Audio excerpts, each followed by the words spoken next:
Straight ahead, the race for U.S. Senate in Texas, moving now from personality to policy. Ken Paxton and James Tallarico, both nominees, now unveiling their first big policy proposals on the number one issue in the state. This week, Dallas Council considers nearly $1 billion in bonds to rescue the police pension and replace the aging academy. DPD Chief Daniel Como on what's really at stake here and where he draws the privacy line on those controversial flock cameras. Plus, chaos at the Tarrant County Commissioner's Court. Former State Rep Lon Burnham carried out by deputies there during a debate over potentially reducing the number of voting locations this November. County Judge Tim O'Hare answers our questions.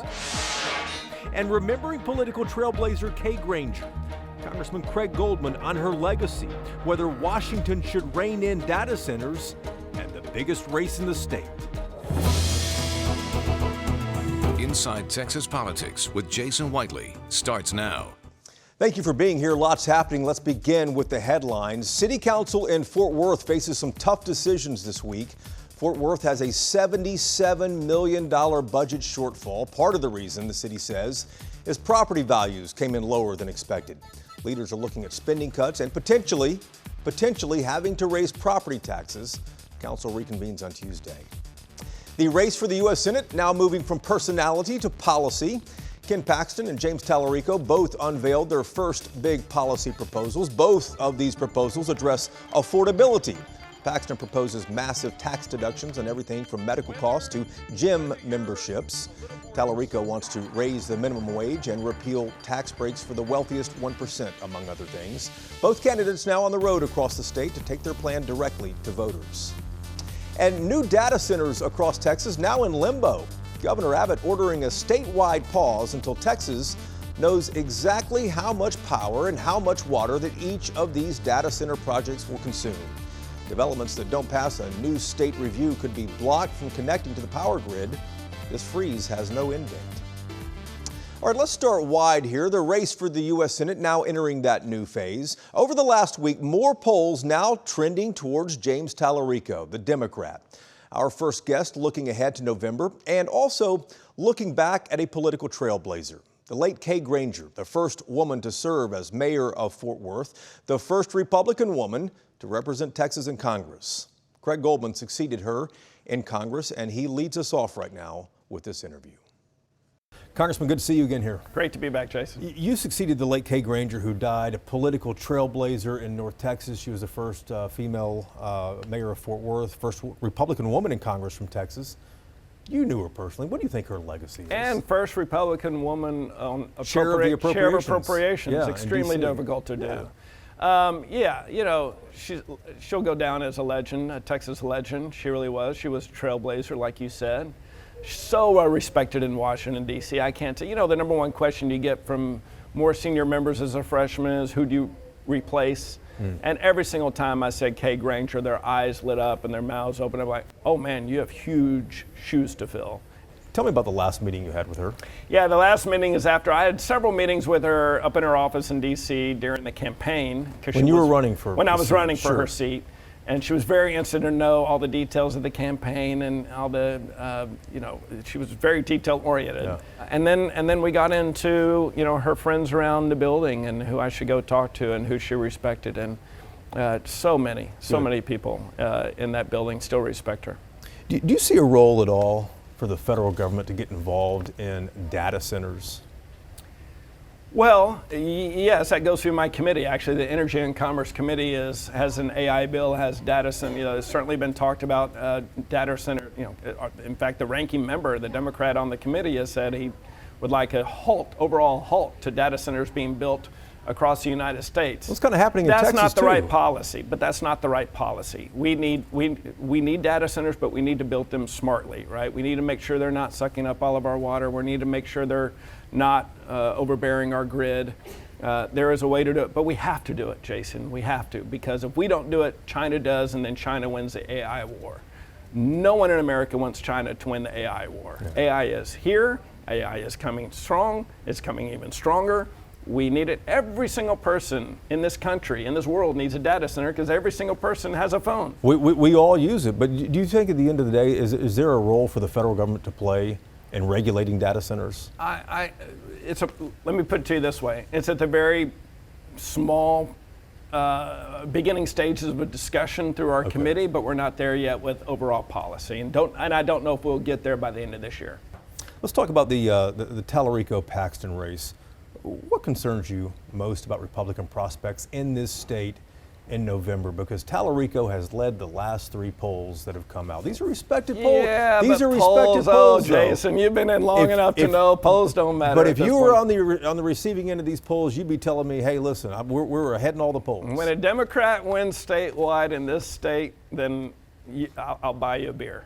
It's still Paxton's race to lose? It's absolutely. Paxton, well, it's not his to lose. Paxton will win. How close do you expect it to be? Well, look, I mean, the Cruz-Beto race was, what? 3 points? 3 points last time, so, but it doesn't matter. A win's a win, and I fully expect Ken Paxton to beat James Tallarico on the issues alone.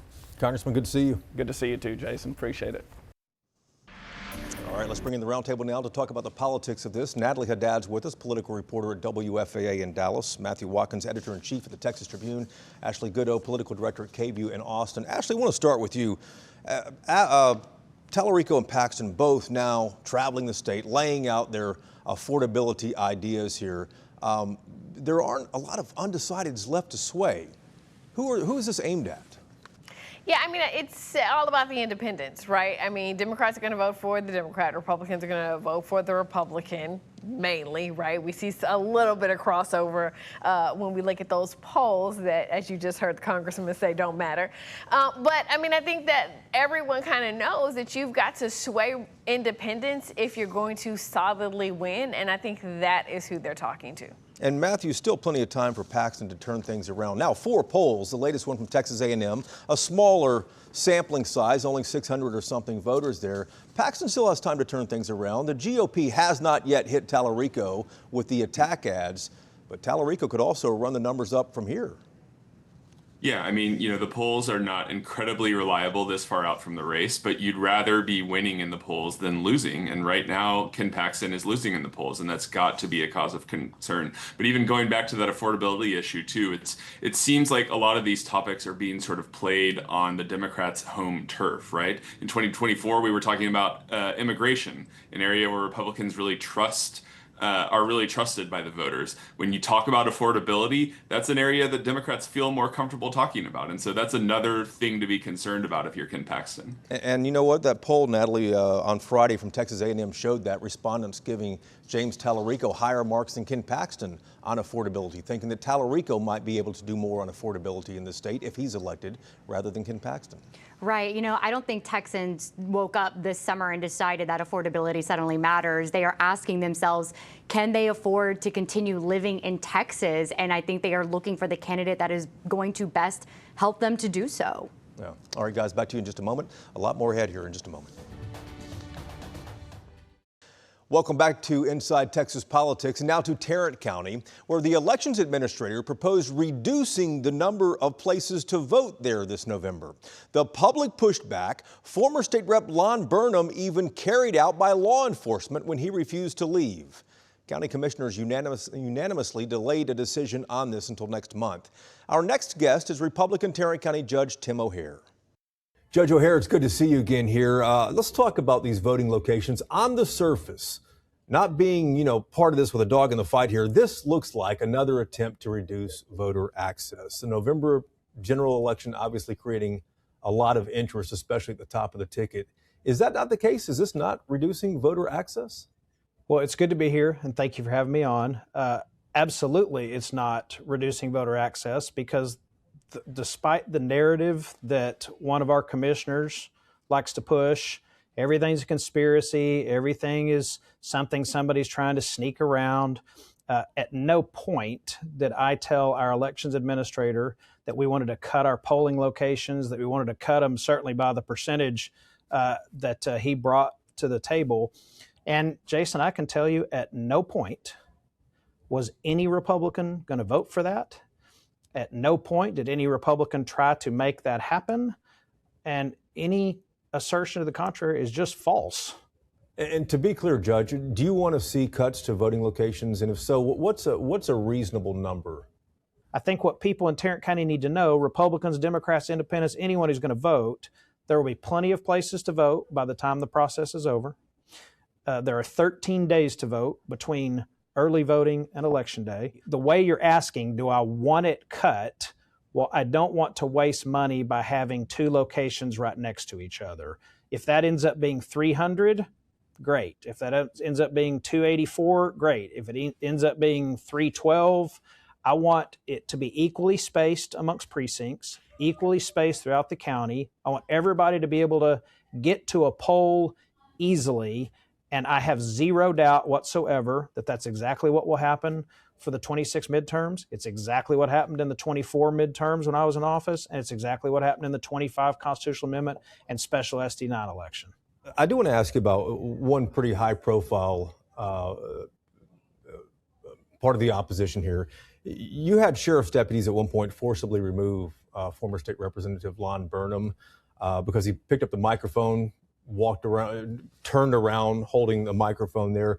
Law enforcement dragged him out, a 73-year-old man. Do you think that was handled appropriately looking back now?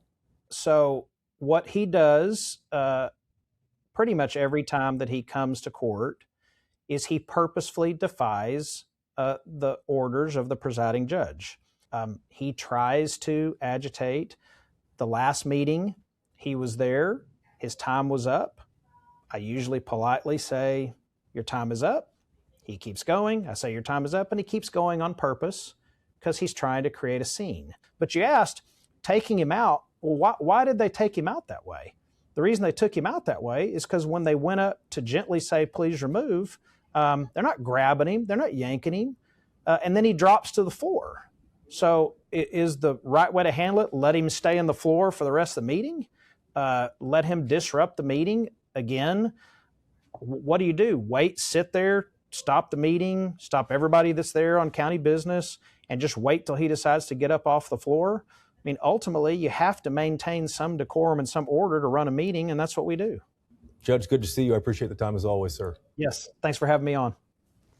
On Wednesday, Dallas City Council decides whether to add almost $1 billion in bonds to your November ballot.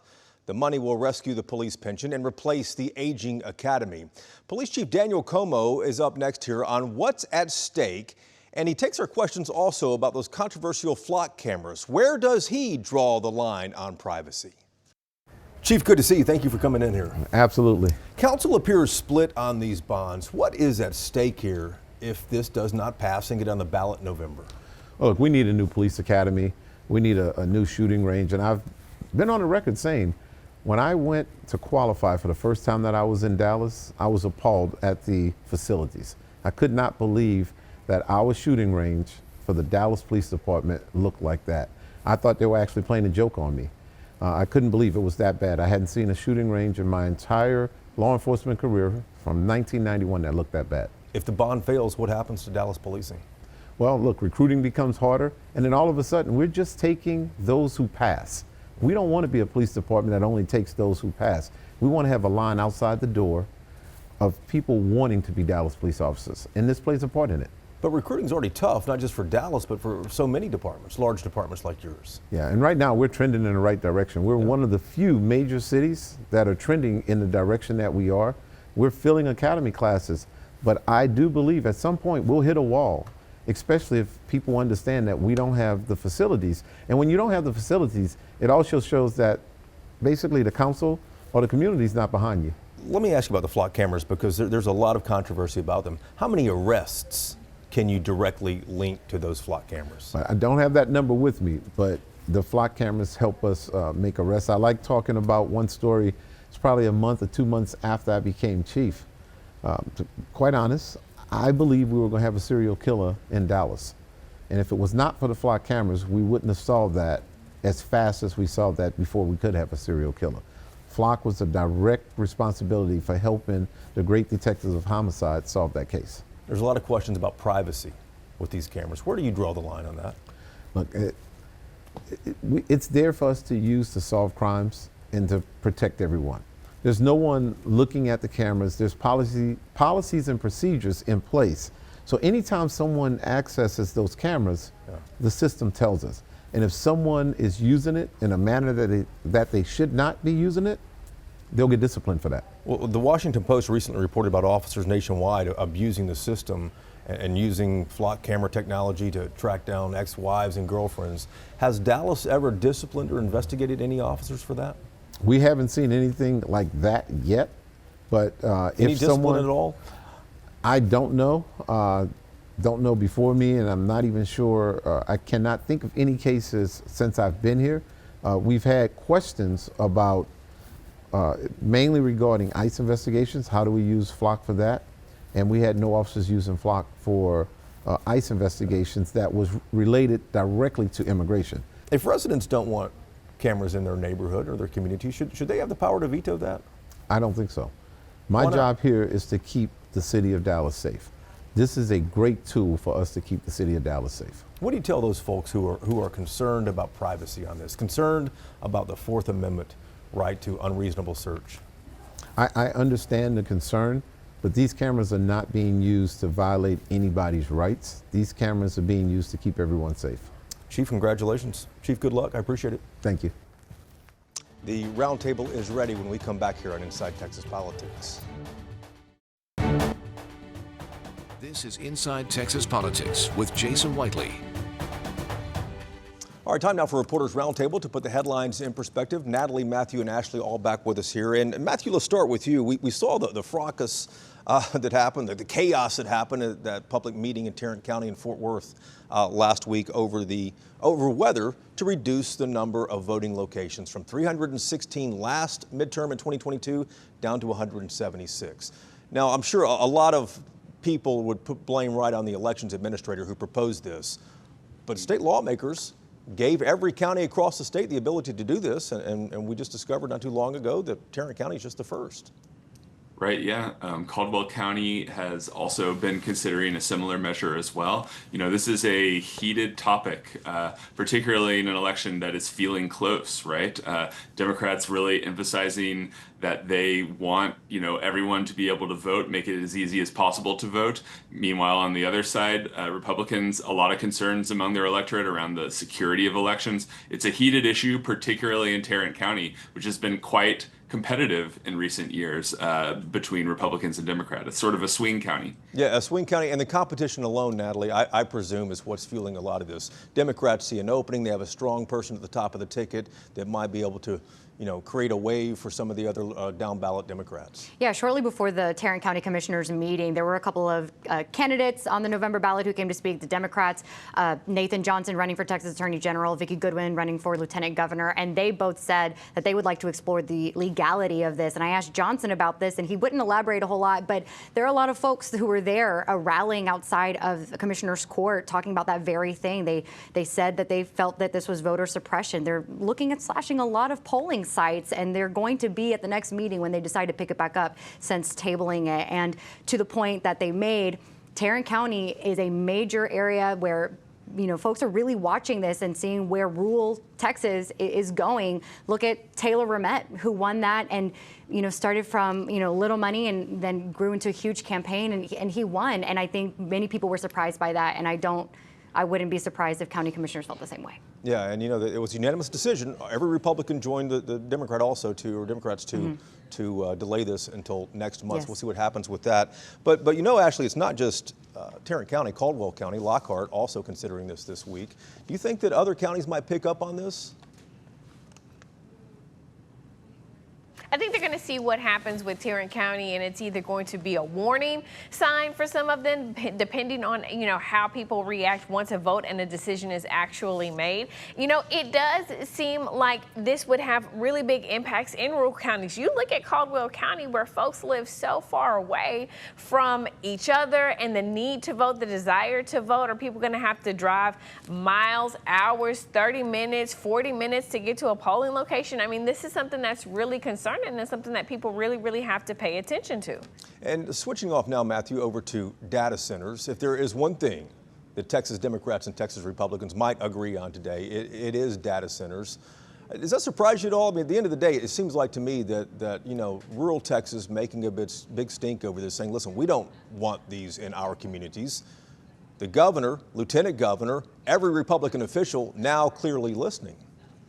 Yeah, I mean, Texas was a pretty data center friendly state up until really a few months ago. But boy, the pushback has been intense in rural Texas. Rural Texas, of course, very important to the Republican Party in close races. It's really what delivered Ted Cruz's victory over Beto O'Rourke in the last close U.S. Senate race. I think Republicans are really trying to show that they can be responsive to these issues, that they're hearing the concerns of their voters, because, they're feeling the heat and taking dramatic action in response to that. And Ashley, since Republicans, created these incentives years ago to attract data centers here, but now changing their tune on this, could the GOP be vulnerable this November because of this?